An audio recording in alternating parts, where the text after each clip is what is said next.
encontrar ciudadanos que le denuncian a su candidato, que le denuncian a su intendente, y en el momento de encontrarse él solo dentro de su distrito tampoco encuentra alianza a nivel país. Lo que nosotros estamos atando todos esos vínculos de esos ciudadanos que se están animando a no sentirse solos. A partir de ahí, nosotros estamos haciendo y golpeando las puertas para que se abran el Poder Judicial. Yo te cuento, Víctor, ¿verdad?, que nosotros por primera vez en la historia de Paraguay le obligamos a la Corte Suprema de Justicia para transparentar los expedientes de corrupción pública. Más de 100 expedientes hoy tenemos en la plataforma digital del Poder Judicial, donde vos podés entrar y ver cómo está cada expediente de corrupción o el crimen organizado. Pero la historia de ese observatorio tiene también, digamos, el aditivo que es la sociedad civil. ¿Y cómo se dio? Se dio en un escenario perfecto. Nosotros, yo soy presidenta de la Coordinadora de Abogados del Paraguay, de un gremio muy combativo desde sus orígenes. Nosotros veníamos del año 2016 pidiéndole a la Corte Suprema de Justicia la instalación de un observatorio como lo tiene Uruguay, Chile, como tiene Buenos Aires, Argentina, Colombia, Costa Rica, en donde ellos tienen una plataforma en donde el ciudadano común puede mirar cómo está el expediente de su intendente, su gobernador, etc. Pero acá en Paraguay ni siquiera nosotros teníamos pistas dónde estaban esos expedientes. Nos enterábamos de que había un robo fenomenal por medio de las prensa. La prensa hoy te cuenta, se robó tal millones de guaraníes, una semana, 2 semanas, pero después surgen otros robos mucho más grandes y termina esa noticia.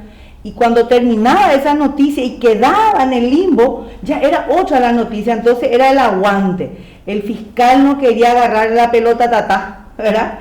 Entonces el fiscal lo que hacía era aguantar hasta que salte otro y que no sea en su turno para que el otro reciba la pelota. Entonces así más o menos se pasaban digamos, las noticias en donde daban cuenta que se robaba y se robaba y se robaba. Y cuando nosotros fuimos a la fiscalía a preguntar, esta noticia que surgió del robo del intendente o del gobernador, ¿se inició una investigación oficiosa? Y la respuesta era no.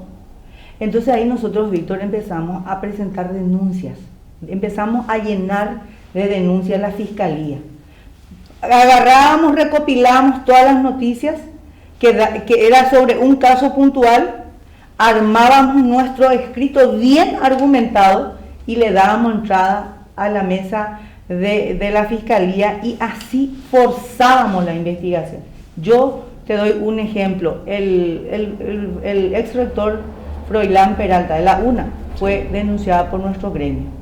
El ex fiscal general del Estado Javier Díaz Verón fue denunciado por nuestro gremio. El ex contralor general de la República Rubén Velázquez fue denunciado por nuestro gremio. Y te puedo citar muchísimo, pero este último, Rubén Velázquez, que fue el ex contralor, no solamente hicimos manifestaciones para lograr su juicio político y después nos fuimos detrás de su expediente, conseguimos la imputación, la acusación, el juicio oral y hoy está con una condena firme, por ejemplo. Y te puedo citar varios. ¿Qué pasa? Que a partir de ese momento en donde nosotros empezamos a decir, forzamos esa investigación, nos encontramos con otro dilema, Víctor, de que cuando nos íbamos a la fiscalía nos cerraban la puerta, no sabíamos si se investigaba o no se investigaba y dependía de qué fiscal era para poder entrar a ver cómo estaba ese expediente. Mira, en 1994, el 3 de noviembre, nosotros elegimos, cuando yo era dirigente sindical acá en Paraguay, elegimos esa fecha para inaugurar lo que se dio a llamar la Expo Corrupción, que era contar todo el tema de la corrupción en la época de Stroessner. Y eso la inauguración se hizo en el local de la entonces FETRABAN, Federación de Trabajadores Bancarios del Paraguay, ese 3 de noviembre. Y una de las cosas que aprendí de eso es que la primera forma de corrupción es el nepotismo. El nepotismo es algo que reina en el Paraguay desde hace mucho tiempo, sí. Y mucha gente ni siquiera tiene en cuenta de que esa es una forma de corrupción. Totalmente. Por definición, el nepotismo es la primera forma y la forma más difundida de de corrupción. Pero se necesitan políticas por ejemplo, para evitar el nepotismo. Todo el mundo quiere instalarse en el sector público. ¿Por qué? Porque no hay fuentes de trabajo en el país. No estoy justificando el nepotismo, claro, ni mucho menos la corrupción, pero es necesario ir no solamente a medidas judiciales de punir, sino hay que prever y hay que evitar también en lo posible, hay que tener políticas concretas. ¿Qué políticas prohijarías desde el Poder Legislativo, además de las leyes, para ir combatiendo la corrupción de una forma más bien sucedida? Bueno, el nepotismo está tipificado por la ley, o sea que hoy es un hecho punible, ¿verdad? Inaplicable porque prácticamente son como otras tantas leyes que tenemos, son leyes muertas, ¿verdad? ¿Por qué? Porque en la práctica no encontrás a alguien que impute, no encontrás un fiscal que impute, o porque ya el padrino es el político, o hay una presión mediática, bueno, un montón de factores. Entonces, lo que yo les digo es que en Paraguay lo que necesitamos es que se respete la ley, ¿verdad? Pero yo, por ejemplo, me enfocaría dentro del contexto que vos decís, ya está la ley. Ya el nepotismo está castigado. Pero ¿cómo se castiga? Y sobre todo, ¿cómo se va a evitar? Bueno, entonces hay que volver a releer esa ley y adecuar y analizar por qué no se castiga cuando los hechos son palpables. O sea, que quién no sabe que el nepotismo hay en todas las... Pero yo te cuento, digamos, cómo funciona esto. El ministro de la Corte Suprema de Justicia dice, bueno, yo acá no tengo ni un familiar, no tengo el poder judicial, no, es nepotismo porque él no tiene a sus familiares ahí trabajando. Tiene en el otro lado. Eso, ya se está en Itaipú el caso de Antonio Fretes, por ejemplo. Entonces, echa la ley, echa la trampa. Entonces tendríamos que buscar los resortes normativos para agarrar y realmente de que esa práctica que ellos encontraron para zafar una ley no sea tal. Eso podría ser un proyecto de ley, pero sobre el análisis, ¿verdad? Ahora bien, yo quiero pasar y decirte cómo, cuando me hablas de corrupción, cómo vamos a combatir la corrupción. Yo creo que en todo este tiempo lo que yo me di cuenta es que nosotros primero tenemos que aplicar y exigir las leyes. Hay un artículo que es del 98, la Ley Orgánica del Ministerio Público, que dice que cualquier ciudadano, no importa que sea abogado o no, puede entrar dentro de una investigación penal si es que él tiene un interés y si esa causa es, afecta a intereses difusos, por ejemplo, ¿verdad? Una comunidad, la indígena, o de repente los niños vulnerables, o de repente una institución, una intendencia, un ciudadano que vive en Ubicuí puede entrar dentro de ese expediente. ¿Para qué? Para que él pueda coadyuvar también con la investigación, porque el que se interesa por un caso es porque maneja realmente el hecho en sí. Claro. Ese artículo 98 hasta hoy nunca pudimos aplicar. No es porque no exista la ley, es que no hubo voluntad de parte de la fiscal general del Estado saliente y el otro, Javier Díaz Verón, que hoy está a puertas de un juicio oral, ¿verdad? Entonces nunca hubo voluntad política de parte de las autoridades para que se cumpla esa ley. Lo que nosotros vamos a seguir insistiendo con el nuevo fiscal. Pero yo te cuento, Víctor, que si hoy yo te dijera que Paraguay suscribe convenciones internacionales en materia de lucha contra la corrupción, que tenemos dos, por citarte, la Interamericana y la de las Naciones Unidas, en donde taxativamente obliga a los países que suscribieron esa convención a combatir la corrupción, pero para combatir la corrupción también hace recomendaciones. Y una de las recomendaciones dice, deben crear unidades especializadas para poder combatir los flagelos, crimen organizado, narcotráfico, corrupción, lavado de dinero, etc. Bueno, y después empieza a buscar los informes que vienen. Paraguay remite un informe y en el informe dice, Paraguay tiene la unidad de delitos económicos, anticorrupción, lavado de dinero, narcotráfico, crimen organizado, no, hombre, todo lo que quieras. Lo que no cuenta es que la unidad especializada de delitos económicos, que me voy a centrar en eso, porque mi trabajo es muy canalizado en un tema, porque si yo empiezo a abordar todos los temas no voy a poder abarcar. Esa unidad especializada que debería combatir la corrupción, ¿sabe cómo funciona? Con 11 fiscales, sin infraestructura, sin tecnología, sin recursos humanos, sin capacitación, sin, lo peor de todo, un solo perito. ¿Cómo vas a combatir la corrupción si vos no tenés un solo perito que vaya a verificar si el puente que se realizó, si la ruta que se hizo, si la escuela que se construyó, si el balance que presenta las autoridades corresponde, si no tenés un solo perito? Ahora más. 11 fiscales tienen la posibilidad de controlar la corrupción de más de 260 municipios, 17 gobernaciones, el Poder Ejecutivo con todos sus ministerios, al Poder Legislativo con todo su funcionariado, al Poder Judicial y por ende al Poder, al Ministerio Público, 11 fiscales, sin todo eso que te dije, y la respuesta es no. Entonces no hay voluntad. Y ahí yo tengo una dosis, perfecta a lo mejor, en donde quiero traer la experiencia de otro país, por ejemplo, como Perú. Perú, cuando asume un presidente, en este caso, y la fiscal general también, dice, bueno, nuestra promesa fue el combate a la corrupción.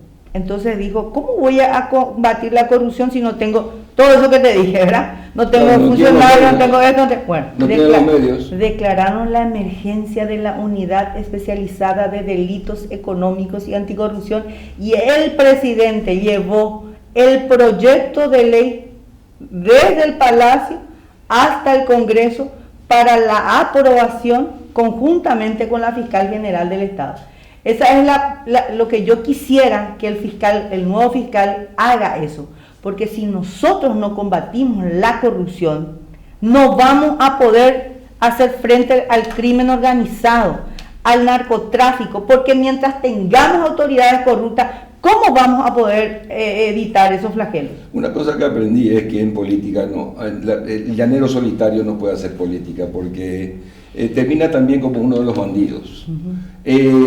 O sea, la política en solitario es cómo vas a formar tu grupo para realmente empoderarte, que no seas la única o una de las pocas personas que lucha en el Parlamento y en el Estado paraguayo contra la corrupción, mientras el resto está mirando para otro lado o está cometiendo actos de corrupción, etc. Pero también te quiero preguntar lo siguiente. La corrupción, pues, es un acto deleznable de robar lo que es público, sí, de apropiarse de lo que es público, de un acto de distribuir de forma espuria, de forma ilegítima el bien público, apropiarse.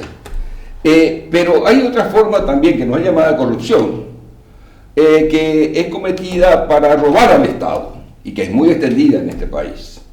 Que los ricos no pagan impuestos, uno, y que hay 2 y 3 balances. Eso yo lo sé y lo combato desde que era bancario, porque en esa época, no sé ahora, hace 20 años que volví al país, ahora después de 20 años más o menos, habían 3 balances. El balance real, que solamente lo conocía el dueño, el balance para sacar préstamos de los bancos y el balance desinflado para pagar impuestos. Eso es también una forma de robar al Estado. ¿Cómo vas a combatir eso?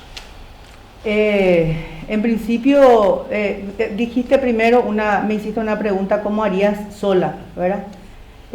Sola, la política de llanero solitario en política no va. Claro. Pero yo no me siento luego sola, para empezar, Víctor, porque yo primero soy de un gremio, que si no somos muchos, somos personas que estamos hace 10 años con el mismo tema. Sí. Por otro lado, integro también Somos Anticorrupción, en donde mis compañeros están convencidos, y muchas veces son personas de a pie, gente que no son, digamos, ni abogados, ni encumbrados, sino que simplemente personas que sienten en la piel los efectos de la corrupción. Entonces, si yo hubiese pensado de que se necesita mucho dinero y se necesita mucha estructura para combatir la corrupción, me quedaría en la retórica y probablemente no hubiese hecho absolutamente nada. Hacer lo que se puede desde donde se puede es mucho más plausible muchas veces y más efectivo que pensar en algo, en una construcción en donde lo que nosotros vemos es que no existe esa calidad de personas que vos decís, porque eso está en construcción. Y construcción significa de que, imagínate, Víctor, que si yo no hubiese dicho, por ejemplo, de que nosotros no podemos controlar los expedientes de corrupción, ¿cómo pude lograr de que se transparenten los expedientes de corrupción pública? ¿Y sabes cómo hicimos? En el año 2019, cuando obligamos a la Corte Suprema de Justicia que los 7 ministros viejos, que eran, digamos, los propiciadores del caos en el Poder Judicial, se aparten y que le den a esos 2 nuevos ministros el cargo de la presidencia. Era imposible, porque llegar a la presidencia de la Corte Suprema es como una cofradía, ya está todo preestablecido y jamás hubiesen permitido, si no nosotros no veníamos haciéndonos sentir de los escraches. Por ejemplo, a los ministros, ¿qué pasó? Que empezamos a ir a sus casas y ellos fueron cediendo, y así asume el doctor Eugenio Jiménez, un ministro nuevo, un ministro que viene del fuero civil, un ministro que sabía de que él, digamos, fue puesto gracias a la ciudadanía, gracias a ese soporte ciudadano. Entonces la retribución era en esa oportunidad irnos con las notas, decirle, desde el año 2016 este es el regalo para el pueblo paraguayo que usted tiene que darnos. Él nos prometió en agosto del 2019, sin tener presupuesto y con los recursos que se tuvo, se hizo ese observatorio. ¿Y cómo funciona eso, Víctor? El observatorio es una dependencia, es una oficina, en donde están unos cuantos funcionarios, y lo que hace es que está en una dependencia muy importante del Poder Judicial, que es digamos, el Departamento de Auditoría, y que depende directamente de los jefes, que son los superintendentes, que son 3 ministros. De ahí sale una funcionaria, cada 15 días le llama a un juez y le dice cómo está el expediente, no sé, de Carlos Portillo, o de Oscar Venancio Núñez, o de lo que se te ocurra, Ulises Quintana. Cada 15 días una funcionaria llama a ese juzgado a preguntar por eso, y ese dato levanta en esa plataforma. Cada 15 días. ¿Qué pasaba? Antes ningún juez era atacado y decir, ¿sabes qué? Yo tengo tu expediente, 400 años va a estar acá, nadie va a preguntar. Porque nadie hacía así. Eso. Entonces nosotros le obligamos que desde el Poder Judicial recaben los informes de los jueces, pero paralelamente nosotros como organización damos entrada a escritos, en donde entra un escrito y le dice, señor juez, usted su plazo venció y usted no está dictando resolución, por lo tanto usted va a ser denunciado al jurado de enjuiciamiento de magistrado.